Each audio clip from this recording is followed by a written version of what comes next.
सम्राट चौधरी जी अब मुख्यमंत्री बन गए हैं तो कम से कम अब उनको ये बता देना चाहिए कि वो 10वां पास किए हैं कि नहीं किए हैं, और किए हैं तो किस साल किए हैं। नमस्कार, मेरा नाम है चेष्टा नागर और आप देख रहे हैं द हिंदी टॉप। बिहार की सियासत में आज एक नया सूरज तो उगा है, लेकिन विवादों के बादल ने उसे अभी से घेर लिया। सम्राट चौधरी ने बिहार के मुख्यमंत्री पद की शपथ ले ली है। बीजेपी का सालों पुराना सपना हकीकत बन गया। लेकिन जैसे ही राजभवन में सम्राट चौधरी ने शपथ ली, उधर पुनिया की धरती से जनस्वराज के सूत्रधार प्रशांत किशोर ने सीधा मिसाइल ताक दी है। प्रशांत किशोर ने सीधे मुख्यमंत्री की साख और उनकी पढ़ाई पर हमला बोला है।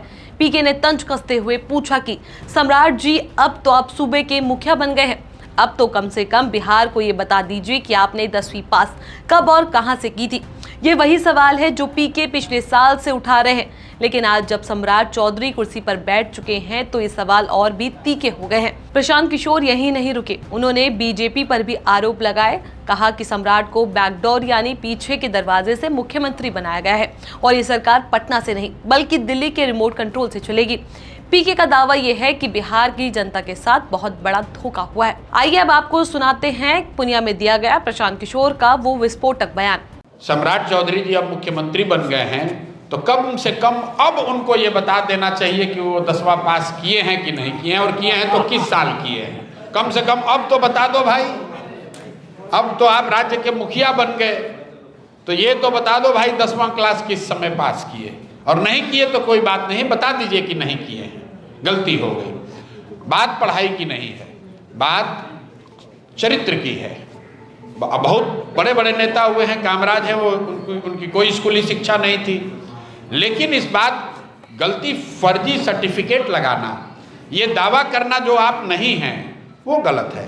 अगर आप कोई सिपाही का एग्जाम देंगे, उसमें अपने शिक्षा का कोई गलत प्रमाण पत्र लगा दें या दावा कर दें, आपको नौकरी से बर्खास्त कर दिया जाएगा। लेकिन इस राज्य का मुखिया वो कह रहा है हमने डिलीट किया है अमेरिका के किसी यूनिवर्सिटी से, लेकिन वो ये नहीं बताना चाहता है कि वो 10वीं पास कब किया। तो सब यहाँ बिहार के प्रकांड पढ़े लिखे विद्वान लोग हैं, वो तय कर लें, और बात उसकी नहीं है। खैर, अब 7वीं पढ़े हो 9 पढ़े हो, उन्होंने अपने एफिडेविट में जो लिखा वही बात प्रेस में चल रही है। अब उनको क्लियर करना चाहिए। नहीं भी करें तो अल्टीमेटली सरस्वती की कृपा आप पर अगर नहीं है तो कुछ भी दावा कर लीजिएगा, काम कीजिएगा तो दिखेगा ही।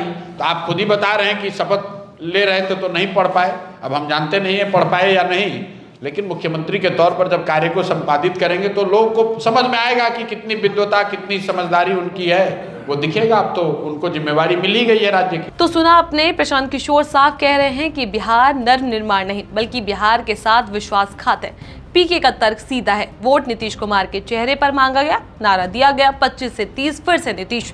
लेकिन जब सत्ता की मलाई बंटने की बारी आई तो जनता पर एक ऐसा चेहरा थोप दिया गया जिसकी पढ़ाई लिखाई पर खुद सवाल खड़े हैं। प्रशांत किशोर ने सम्राट चौधरी को वो वादे याद दिलाए जो बीजेपी ने किए थे, 1 करोड़ नौकरियां, पलायन पर रोक और हर ब्लॉक में वर्ल्ड क्लास स्कूल। पीके ने साफ कर दिया कि सरकार आलोकतांत्रिक है और इसका रिमोट कंट्रोल दिल्ली में बैठा है। अब सवाल यह है कि क्या मुख्यमंत्री सम्राट चौधरी और भारतीय जनता पार्टी प्रशांत किशोर के इन सवालों का जवाब देगी?